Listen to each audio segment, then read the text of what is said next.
खबर तफसील से। तेलंगाना रियासत का यौम तासीस कल रियासत भर में मनाया जाएगा। हैदराबाद के इलाके नामपल्ली पब्लिक गार्डन में वजीर आला के चंद्रशेखर राव कौमी परचम लहराएंगे। सुबह 9 बजे केसीआर परचम कुशाई करेंगे। गन पार्क पर मौजूद यादगार शहीदान तेलंगाना पर गुलाह अकीदत भी पेश करेंगे और शहीदों को खराज अकीदत पेश किया जाएगा।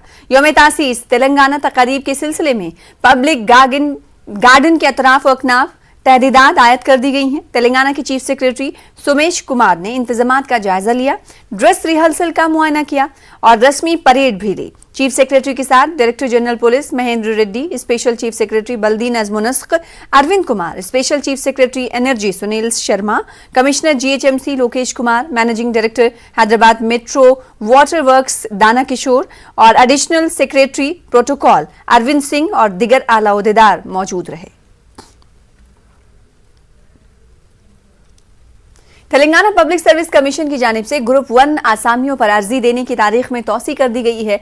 टीएसपीएससी की जानिब से ग्रुप 1 की 503 आसामियों पर तकर्रुरात के लिए दरखास्तों के ऑनलाइन अदखाल की तारीख में 4 जून तक तौसी की गई है।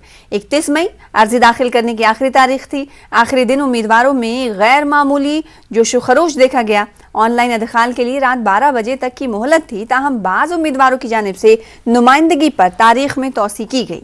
मजमूई दरख्वास्तों की तादाद 3,50,000 से तजावुज करने का इम्कान है। तेलंगाना के वजीर खजाना टी हरीश राव ने सिविल सर्विसेज इम्तहानात में कामयाबी हासिल करने वालों के एजाज में नाश्ते की मेजबानी की और उनको तहनीत पेश की। वजीर खजाना तेलंगाना हरीश राव ने हैदराबाद में वाक़ अपनी क़यामगाह पर CSBIS अकेडमी के डायरेक्टर की क़यादत में सिविल सर्विसेज के इम्तहानात में बेहतर रैंक हासिल करने पर मसरत का इजहार किया। वजीर ने सिविल सर्विसेज इम्तहानात में बेहतर रैंक हासिल करने वाले तेलुगु तलबा पर फख्र का भी इजहार किया और तमाम बेहतर रैंक के हासिल तेलुगु तलबा को मुबारकबाद पेश की। रियासती वजीर KTR ने कहा है कि IT के शोबे में हमने तवक्कात से ज्यादा कामयाबी हासिल की है। हाईटेक सिटी में टेक महिंद्रा के दफ्तर में रियासती वजीर ने साल 2021 और 22 की रिपोर्ट पेश की। इन्होंने कहा कि इस साल मुल्क भर में 4.5 लाख IT की नौकरियां फराहम की गई। सिर्फ हैदराबाद में ही 1.5 लाख से ज्यादा अफराद को रोजगार फराहम किया गया। ఈ రంగాన్ని మీరు తీసుకున్నట్టయితే ఒక అద్భుతమైన పురోగతిని మనం సాధించగలిగాము। మనం 26.14% వృద్ధి రేటుతో ఐటీ రంగంలో 1,83,569 కోట్ల ఐటీ ఎగుమతులకు చేరుకోగలిగాం। భారతదేశ సగటు చూసినట్టయితే కేవలం 17% మాత్రమే వృద్ధి రేటు ఉంటే తెలంగాణలో 26.14% ఉండడం అనేది నిజంగా కూడా మనందరం కూడా గర్వపడాల్సిన అవసరం ఉంది। 2014లో ఆనాడు 57,258 కోట్ల ఎగుమతులు ఉండేది తెలంగాణ నుంచి। ఈరోజు 1,83,569 కోట్లు అంటే 300% కంటే ఎక్కువ రెట్లు వృద్ధి మనం సాధించగలిగినాం। Released by CBRE, JLL, Cushman and others clearly shows that Hyderabad has been beating every single city in the country in terms of office space absorption, and I think thanks primarily to the IT industry for the large scale growth that they've had in the city over the last few years, particularly even in the midst of the pandemic. I think that has contributed to a lot of office space absorption. That has also created great deal of demand for affordable homes and even luxury homes. As a part of that growth story, in fact, CREDAI and other institutions that I keep talking to have been telling me that this city and its potential, our Honorable Chief Minister, Shri KCR Garu, keeps reminding us that any technology which does not have a positive societal impact is futile. No matter how cool it is, no matter how fancy it is futile unless it has a strong positive societal impact. So therefore, we are working very closely with Agriculture Department, we're working very closely with the Health Department. We're also working very closely with other line departments to ensure that, artificial intelligence initiatives, blockchain initiatives and cyber security initiatives are also created for the benefit of the citizens at large. मरकजी हुकूमत ने तेलंगाना हुकूमत को हुसूल कर्ज की मंजूरी देने से इनकार कर दिया है, जिसका रियासत के माशी निज़ाम पर असर पड़ रहा है। रियासत में माशी बहरान की खदशात भी बढ़ गए हैं। जून में सरकारी मुलाजमीन को तनख्वाहों की अदायगी के हवाले के अलावा दूसरे उमूर की अंजामदही के लिए महकमे फाइनेंस तशवीश में है। तनख्वाहों के अलावा दिगर उमूर की अंजामदही के लिए 20,000 करोड़ रुपयों की जरूरत है। मौसम बरसात में रायतू बंधु स्कीम के लिए 7,600 करोड़ रुपए की जरूरत है। इन तमाम उमूर की अंजामदही के लिए कर्ज हासिल करने तेलंगाना हुकूमत एड़ी चोटी का जोर लगा रही है।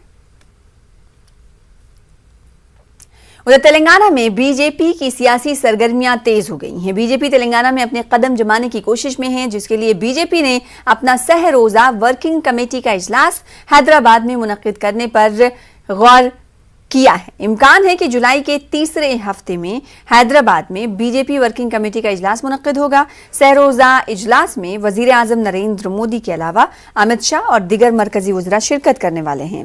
HICC नोटल होटल में इजलास मुनक्किद होगा, जिसमें मुल्क भर के बीजेपी लीडर्स शिरकत करेंगे। वहीं तेलंगाना में कांग्रेस पार्टी के इस्तेहकाम के लिए 2 रोजा 9 संकल्प चिंतन शिविर का आज से आगाज हो गया है। मेडचल जिला केसर मंडल में वाक़े बाला विकास इंटरनेशनल सेंटर में 2 रोजा इजलास का आगाज हुआ, जिसमें तेलंगाना के इंचार्ज मनिकम टैगोर के अलावा तेलंगाना कांग्रेस पार्टी के अहम लीडर्स ने शिरकत की। 2 रोजा इजलास के दौरान तेलंगाना में अमलावरी का एक्शन प्लान तैयार किया गया। इजलास के दौरान सियासी उमूर, मईशत, समाजी इंसाफ, नौजवानों के मसाइल पर गुफ्तगू जारी है। कांग्रेस पार्टी ने CLP लीडर भट्टी विक्रमाकाकी की क़यादत में चिंतन शिविर कमेटी तश्कील दी गई है।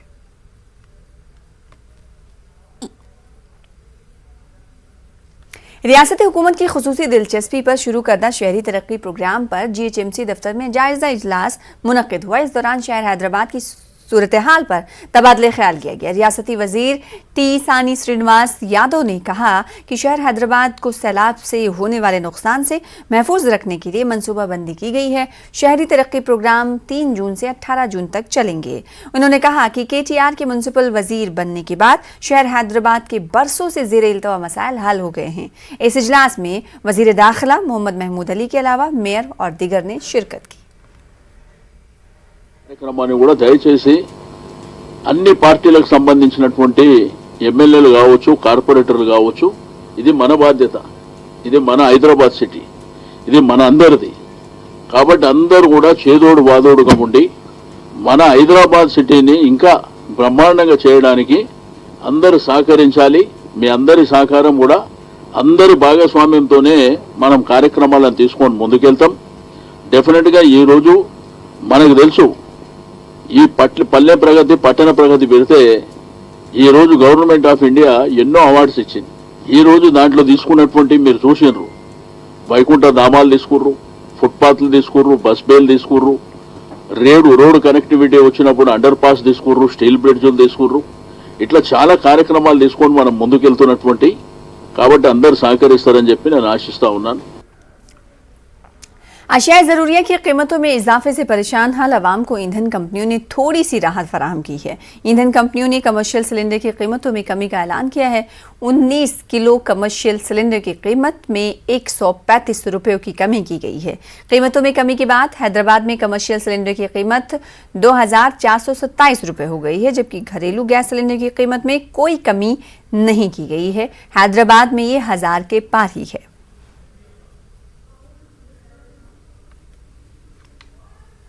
तेलंगाना हुकूमत ने रियासत की खातून खिलाड़ियों को इंटरनेशनल मुकाबलों में गोल्ड मेडल हासिल करने पर इनामात का ऐलान किया है। तेलंगाना के वजीर आला के चंद्रशेखर राव ने तुर्की में मुनक्किदा हालिया वर्ल्ड चैंपियन मुकाबलों में निजामाबाद से ताल्लुक रखने वाले निखत जरीन की जानिब से गोल्ड मेडल हासिल करने पर 2 करोड़ रुपए नकद इनाम देने का ऐलान किया है। वजीर आला ने साथ ही जूनियर वर्ल्ड कप शूटिंग मुकाबले में गोल्ड मेडल लेने वाली ईशा सिंह के लिए भी 2 करोड़ रुपए का इनाम किया है। 2 करोड़ रुपए इनाम का ऐलान किया गया है CM की तरफ से। रियासती हुकूमत की जानिब से दोनों खिलाड़ियों की आमद पर हुकूमत की जानिब से इस्तकबाल भी किया गया था। हैदराबाद में टास्क फोर्स साउथ जोन की टीम ने कंचनबाग पुलिस के साथ मिलकर क्रिस्टा के रैकेट को बेनकाब करते हुए 6 अफराद को गिरफ्तार कर लिया और मुलजमीन के कब्जे से 35,580 रुपए और सेलफोन्स जब्त किए हैं। मुलजमीन की शनाख्त हाफिज बाबा नगर के रहने वाले 41 साला मिस्त्री का काम करने वाले मोहम्मद अजमत अली, हाफिज बाबा नगर के रहने वाले लेबर 28 साला मोहम्मद वसीम खान और फारूक नगर के रहने वाले 23 साला शेख दाऊद, तालाब कट्टा भवानी नगर के रहने वाले 35 साला इकरामुद्दीन, वहीं हाफिज बाबा नगर के ही रहने वाले मोहम्मद अली खान और चंद्रायन गुट्टा के रहने वाले राजू के तौर पर की गई है, जबकि महाराष्ट्र का रहने वाला शेख सादिक मफरूफ रहे। पुलिस ने बताया कि मोहम्मद अजमत अली की नाकाफी आमदनी पर उसने शेख सादिक से राब्ता किया और कमीशन की बुनियाद पर सट्टे का कारोबार शुरू किया।